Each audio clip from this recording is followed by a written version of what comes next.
Good evening. आज का topic है 11th क्लास फिजिक्स में प्रत्यास्थता में प्रतिबल। इसके पहले लेक्चर में हमने आप बताया था विकृत विकृत का प्रकार, मात्रक, ये सब कुछ उसमें बता दिया था, है ना। कंटिन्यू क्लास में आज अब उसका जो है वो प्रतिबल है। प्रतिबल क्या होता है, प्रतिबल का भी प्रकार पढ़ेंगे, मात्रक पढ़ेंगे, विमीय सूत्र पढ़ेंगे, ये सब ठीक है ना। प्रतिबल,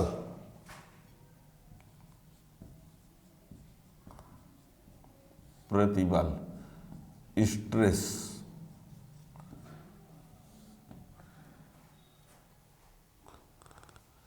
प्रतिबल क्या होता है? किसी वस्तु के अनुप्रस्थ काट के एकांक क्षेत्रफल पर, अनुप्रस्थ काट के एकांक क्षेत्रफल पर कार्य करने वाला बल। जैसे मान लीजिए कोई वस्तु है, इसके अनुप्रस्थ काट को हम इसको मानते हैं, ये मान लो एक पेन है या तार है जो भी, तो ये वाला पोर्शन क्या होगा, अनुप्रस्थ काट होगा, ठीक है ना। तो अनुप्रस्थ काट के एकांक क्षेत्रफल पर जो बल कार्य करेगा उस बल को क्या बोला जाता है, प्रतिबल बोलते हैं। यानी किसी वस्तु के अनुप्रस्थ काट के एकांक क्षेत्रफल पर, अनुप्रस्थ काट के एकांक क्षेत्रफल पर, अनुप्रस्थ काट का क्षेत्रफल चाहे जितना हो पर एक क्षेत्रफल में जितना बल कार्य करेगा, है ना। जैसे मान लीजिए पूरे क्षेत्रफल में लगने वाला बल मान लो कितना है, एफ है, और उसका पूरा क्षेत्रफल है ए, तो एकांक क्षेत्रफल कितना में लगने वाला बल कितना होगा, बल बटे क्षेत्रफल कर देंगे, है ना।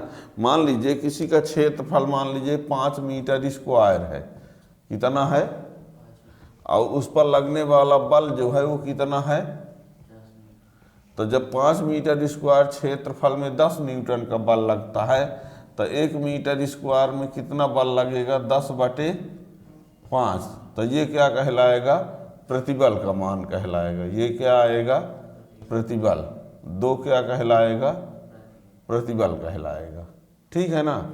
यानी किसी वस्तु के अनुप्रस्थ काट के एकांक क्षेत्रफल पर, किसी वस्तु के अनुप्रस्थ काट के एकांक क्षेत्रफल पर लगने वाले बल को क्या कहा जाएगा, प्रतिबल कहा जाता है ना। यदि हम अनुप्रस्थ काट के क्षेत्रफल को मान ले कि ये 5 है और उस पर लगने वाला बल 10 है, तो 5 मीटर स्क्वायर क्षेत्रफल में 10 न्यूटन का बल लगता है, तो 1 मीटर स्क्वायर में कितना लगेगा, 10/5। तो यदि हम इसको एफ मान लें या इसको ए मान लें, यानी बल और इसको मान लें क्षेत्रफल, तो F/A बराबर क्या कहलाएगा, प्रतिबल कहलाएगा। समझ रहे हैं। यदि हम अनुप्रस्थ काट का क्षेत्रफल ए ले लें और उस पर लगने वाला बल F ले लें, तो जब यह ए क्षेत्रफल पर बल F है, तो एक क्षेत्रफल पर बल कितना होगा, F/A होगा, और F/A ही क्या कहलाएगा, प्रतिबल। यानी किसी वस्तु के अनुप्रस्थ काट के एकांक क्षेत्रफल पर लगने वाले बल को प्रतिबल कहते हैं। प्रतिबल बराबर होता है क्षेत्रफल, बल बटे क्षेत्रफल। बल बोल दो चाहे प्रत्यानयन बल बोल दो, है ना। तो ये तो बल बटे क्षेत्रफल। अब उसके आधार पर मात्रक निकालेंगे, ठीक है ना। तो देखिए,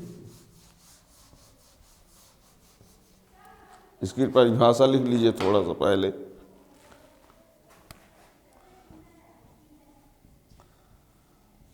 किसी वस्तु के अनुप्रस्थ काट के एकांक क्षेत्रफल पर, दिख रहा है यहाँ तक। किसी वस्तु के एकांक अनुप्रस्थ, किसी वस्तु के अनुप्रस्थ काट के एकांक क्षेत्रफल पर कार्य करने वाले बल को प्रतिबल कहते हैं, ठीक। किसी वस्तु के अनुप्रस्थ काट के एकांक क्षेत्रफल पर कार्य करने वाले बल को प्रतिबल कहते हैं। सूत्र रूप में प्रतिबल बराबर बल, या चाहो तो इसी को ये भी लिख सकते हो, प्रत्यानयन बल बटे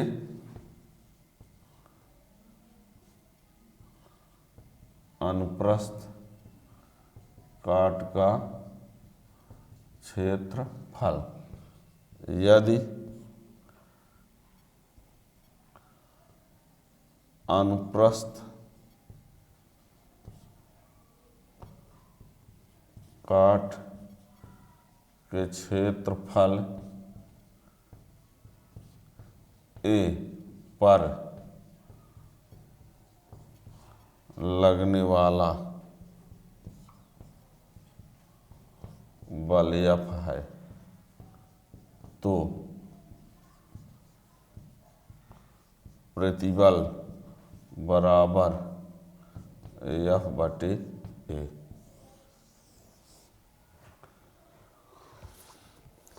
ठीक, बल या प्रत्यानयन बल बटे अनुप्रस्थ काट का क्षेत्रफल। अब यहाँ पर तो F बटे ए, मात्रक इसका क्या होगा,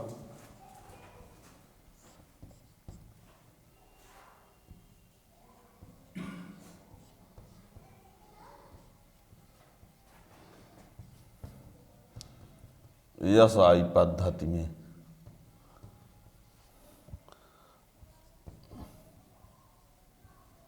डाइन पर सेंटीमीटर स्क्वायर CGS पद्धति में विमीय सूत्र क्या होगा,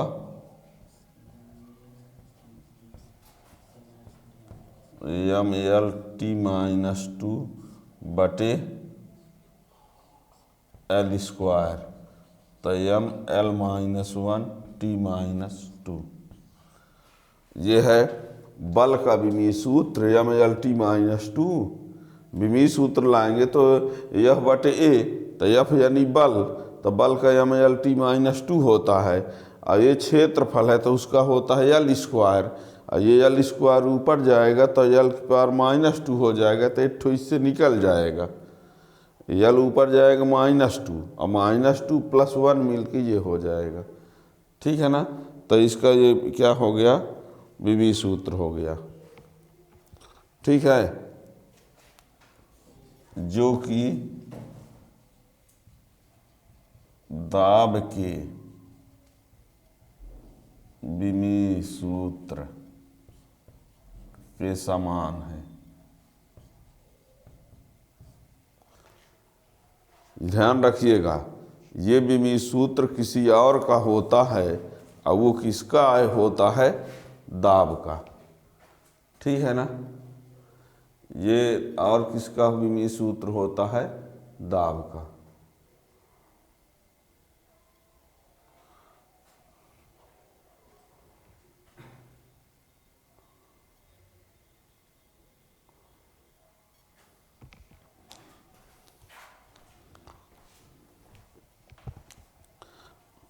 अब दाब का विमीय सूत्र और प्रतिबल का विमीय सूत्र समान होता है, लेकिन दोनों में अंतर क्या होता है कि दाब जो होता है वो बाह्य बल हो के आधार पर प्राप्त होता है, और प्रतिबल जो है वो आंतरिक बल।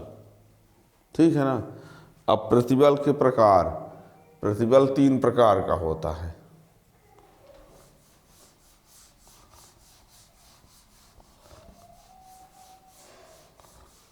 जिस प्रकार से आप ये पढ़ते थे कि विकृत 3 प्रकार की आपने पढ़ा है, वैसे ये भी है कि 3 प्रकार का प्रतिबल होता है, अनुदैर्ध्य प्रतिबल, अभिलंब प्रतिबल और अपरूपण प्रतिबल। ठीक है ना।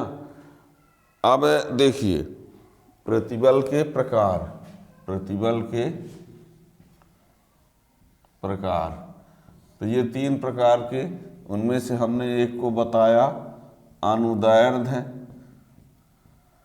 अनुदैर्ध्य प्रतिबल, दूसरा होता है अभिलंब प्रतिबल और तीसरा होता है अपरूपण प्रतिबल। अब देखिए इसमें तीनों में होता क्या है, एक इस वस्तु में ही सब कुछ समझिएगा। इसको ले लेते हैं, ले चलो इसको ले लें, क्या ले लें, या इसको ले लेते हैं, चलिए ठीक है। यदि इसमें हम ऐसा बल लगाते हैं, लंबाई के अनुदिश बल लगाया जाए, लंबाई के इसमें ऐसा बल लगाएं कि इसको बल लगा के खींचे कि लंबाई बढ़ जाए, या कि ऐसे दबा दे कि लंबाई घट जाए। जब इसमें बल लगाया जाता है लंबाई के अनुदिश, जब किसी वस्तु में बल लगाया जाए लंबाई के अनुदिश, और लंबाई के अनुदिश जब बल लगाएंगे तो उसकी लंबाई में परिवर्तन होगा, और लंबाई में जब परिवर्तन होगा तो या तो लंबाई बढ़ेगी अथवा लंबाई, है ना। तो यदि लंबाई बढ़ती है तो उसकी स्थिति में क्या कहा जाएगा, तनन प्रतिबल उसको कहेंगे। लंबाई यदि बढ़ रही है तो क्या कहेंगे, तनन प्रतिबल। और यदि मान लीजिए लंबाई घट रही है बल लगाने से, ये प्रतिबल के प्रभाव से, तो उसको बोलेंगे संपीड़न प्रतिबल, ठीक है ना। जब किसी वस्तु में बल लंबाई के अनुदिश लगाया जाता है, उसके लंबाई में परिवर्तन होता है, तो उस प्रकार का जो प्रतिबल होगा उस स्थिति में उसको क्या कहा जाएगा, अनुदैर्ध्य प्रतिबल। और ये दो प्रकार का होगा, एक तनन प्रतिबल कहलाएगा, एक संपीड़न। तनन कब कहलाएगा, जब इसमें लंबाई इसकी बढ़ेगी, और संपीड़न कब कहलाएगा, जब उसकी लंबाई घटेगी, ठीक है ना। अब एक होता है दूसरा बल अभिलंब प्रतिबल, जब इसमें बल पृष्ठ के लंबवत लगाया जाए, इधर से कहीं से लगाया जाए इस पर लंबवत, ठीक है, दिख रहा है। तो जब इस प्रकार जब इसमें बल लगाएंगे तो इसके आयतन में परिवर्तन होगा। क्या होगा, जब किसी वस्तु में बल पृष्ठ के लंबवत लगाया जाए, जब किसी वस्तु में जो बल लगाया जाए वो पृष्ठ के लंबवत लगाया जाएगा तो उस वस्तु के आयतन में परिवर्तन होगा। तो इस स्थिति में जो प्रतिबल कार्य करेगा उसको क्या कहा जाएगा, अभिलंब प्रतिबल, ठीक है ना। क्या कहा, एक लंबाई के अनुदिश बल लगाएंगे तो लंबाई में परिवर्तन होगा तो अनुदैर्ध्य प्रतिबल, और जब पृष्ठ के लंबवत बल लगाएंगे इधर से या इधर से, है ना, तो उसके आयतन में परिवर्तन होगा। इस प्रकार के प्रतिबल को क्या कहेंगे, अभिलंब प्रतिबल। और जब किसी वस्तु में वस्तु के स्पर्श रेखी बल लगाएंगे, ऐसे मान लीजिए ऐसे बल लगाते हैं तो उसका आकृति बदल जाएगी, है ना। ये दब जाता है तो आकृति बदल रही है ना, ठीक है ना। तो जब किसी वस्तु में पृष्ठ के स्पर्श रेखीय बल लगाया जाता है तो उसके आकृति में क्या होता है, परिवर्तन होता है। और इस प्रकार के प्रतिबल को क्या कहा जाएगा, अपरूपण प्रतिबल, ठीक है ना। बात क्लियर हो गई। जब बस लंबाई के अनुदिश बल लगाया जाएगा तो प्रतिबल क्या होगा, अनुदैर्ध्य, ठीक है। और जब पृष्ठ के लंबवत बल लगाया जाएगा तो अभिलंब प्रतिबल। और जब पृष्ठ के स्पर्श रेखीय बल लगाया जाएगा, पृष्ठ के स्पर्श रेखी जब बल लगाया जाएगा तो उस प्रतिबल को क्या कहा जाएगा, अपरूपण प्रतिबल, ठीक है ना। अनुदैर्ध्य प्रतिबल से किसमें परिवर्तन होता है, लंबाई में। और लंबाई में जब परिवर्तन होगा तो या तो लंबाई बढ़ेगी तो तनन प्रतिबल, और लंबाई घटेगी तो संपीड़न प्रतिबल, ठीक है ना। और यदि पृष्ठ के लंबवत बल लगाएंगे तो उसके आयतन में परिवर्तन होगा। इस प्रकार वाले को क्या कहा गया है, अभिलंब प्रतिबल।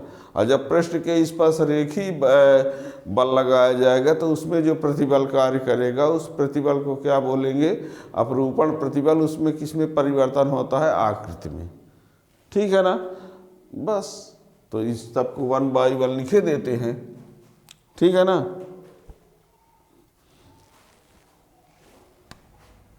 पहला नंबर, जब किसी वस्तु पर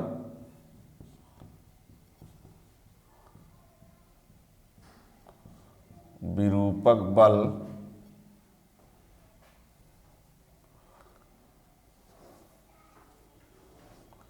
जब किसी वस्तु पर विरूपक बल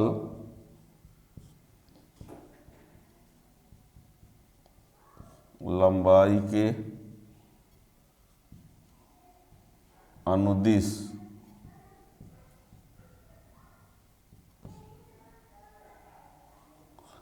जब किसी वस्तु पर विरूपक बल लंबाई के अनुदिश लगाया जाता है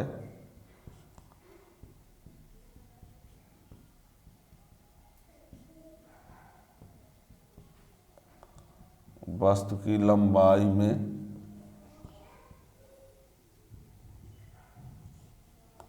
परिवर्तन होता है, उस प्रतिबल को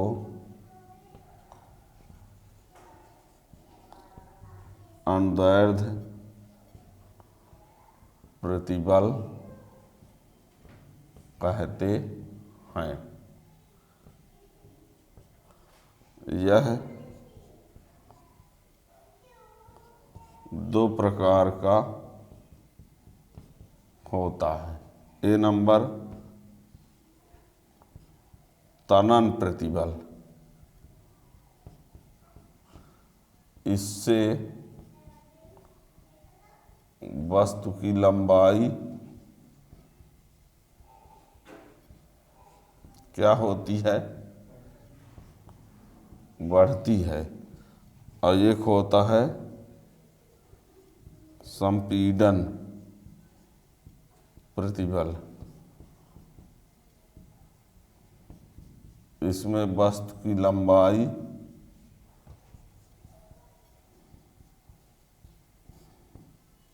घटती है,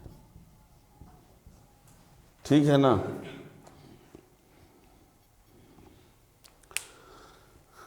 जब किसी वस्तु पर विरूपक बल लंबाई के अनुदिश लगाया जाता है तो वस्तु की लंबाई में परिवर्तन होता है, उस प्रतिबल को अनुदैर्ध्य प्रतिबल कहते हैं। यह दो प्रकार का होता है। तनन प्रतिबल, इस स्थिति में वस्तु की लंबाई बढ़ती है, और संपीड़न प्रतिबल, इसमें वस्तु की लंबाई घटती है। सीधी सी बात है, ठीक है ना।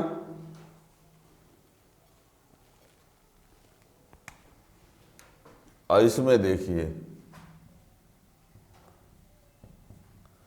जब प्रतिबल वस्तु के पृष्ठ के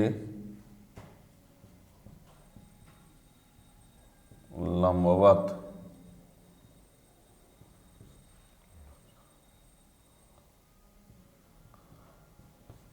जब प्रतिबल वस्तु के पृष्ठ के लंबवत लगाया जाता है तो उसके आयतन में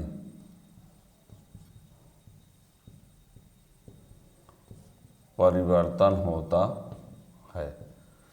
जब प्रतिबल वस्तु के पृष्ठ के लंबवत लगाया जाता है तो वस्तु के आयतन में परिवर्तन होता है।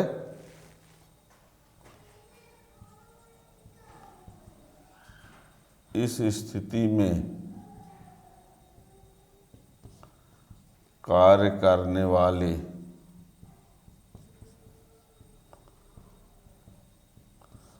प्रतिबल को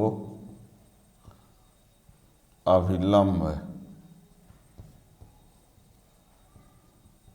प्रतिबल कहते हैं, ठीक है।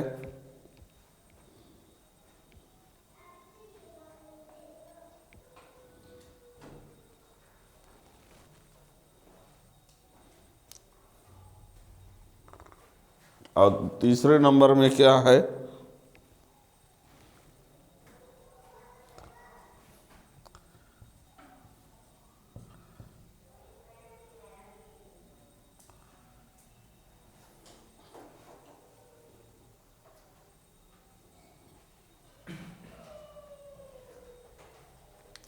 यहाँ पर जब विरूपक बल, यहाँ लिख दीजिए,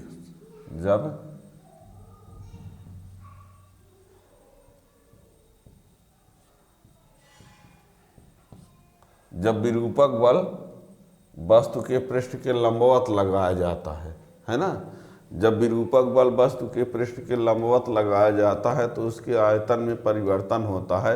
इस स्थिति में कार्य करने वाले प्रतिबल को अभिलंब प्रतिबल कहते हैं। ठीक है ना। इसमें यदि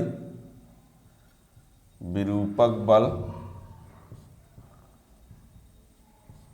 पृष्ठ के स्पर्श रेखीय, यदि विरूपक बल पृष्ठ के वस्तु के पृष्ठ के यदि विरूपक बल वस्तु के पृष्ठ के स्पर्श रेखीय दिशा में लगाया जाता है, यदि विरूपक बल वस्तु के पृष्ठ के स्पर्श रेखीय दिशा में लगाया जाता है तो उसके आकृति में परिवर्तन हो जाता है। दिख रहा है। तो इस स्थिति में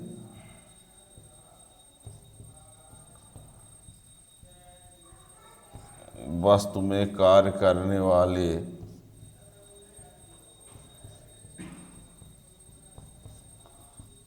प्रतिबल को अपरूपण प्रतिबल कहते हैं। ठीक है ना। जैसे देखिए एक चित्र बना के दिखाते हैं। जैसे ये रहा,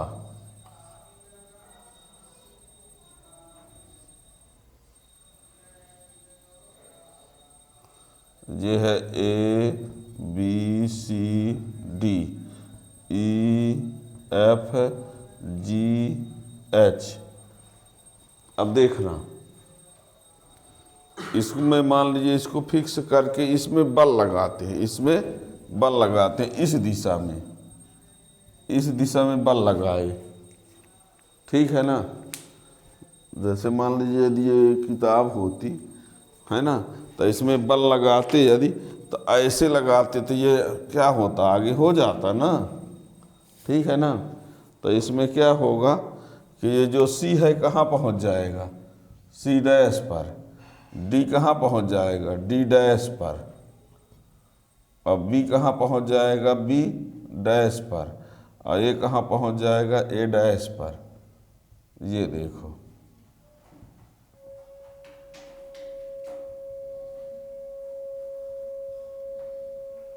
ये चित्र में समझा रहे हैं हम, है ना। इसमें बल लगा, इस पर रेखी बल लगाएंगे इस दिशा में, तो ये इसका क्या हो जाता है, बल लगाया जाता तो उसकी आकृति में परिवर्तन हो जाता है। ठीक है ना। तो ये हो गया। तो कुल मिला के क्या क्या बताया गया, प्रतिबल किसी वस्तु के अनुप्रस्थ काट के एकांक क्षेत्रफल पर लगने वाले बल को प्रतिबल कहा जाता है। प्रतिबल बराबर होता है बल बटे क्षेत्रफल।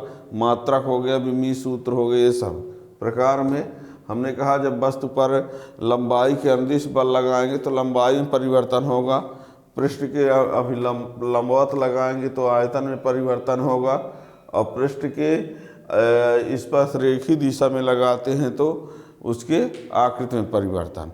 तो ये हो गया अपरूपण वाला, ये हो गया अभिलंब प्रतिबल, ये हो गया अनुदैर्ध्य प्रतिबल।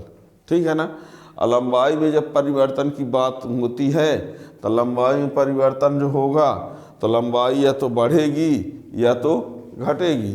यदि लंबाई में वृद्धि हो रही है, लंबाई में वृद्धि हो रही है तो उस प्रतिबल का नाम रखा गया तनन प्रतिबल। उस प्रतिबल का नाम क्या रखा गया, तनन। और यदि कम हो रही है तो वो क्या हो गया, संपीड़न प्रतिबल। ठीक है ना। तो इस प्रकार से ये प्रतिबल हो गया। अब इसके पीछे वाले लेक्चर में आप लोगों ने विकृत पढ़ा है।